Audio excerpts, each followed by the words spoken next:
30 000 soldats envoyés en renfort en Afghanistan, c'est ce qu'a annoncé Barack Obama à ses compatriotes mardi soir lors d'un discours des plus attendus.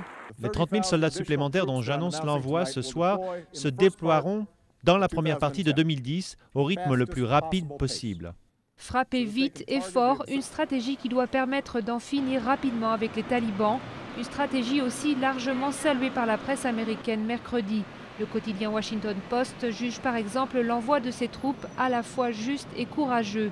Le New York Times estime de son côté que donner plus de moyens à l'armée ne peut pas être pire que continuer la stratégie mise en place par George Bush de combattre pour pas cher.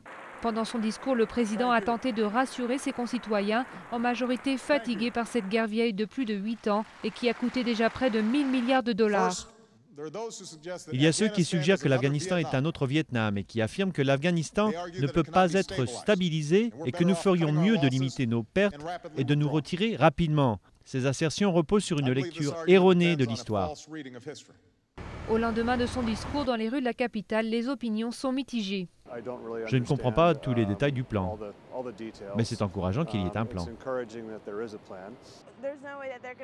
C'est totalement impossible que les troupes reviennent en 2011 parce que la situation en Afghanistan va vraiment trop mal en ce moment. C'est impossible.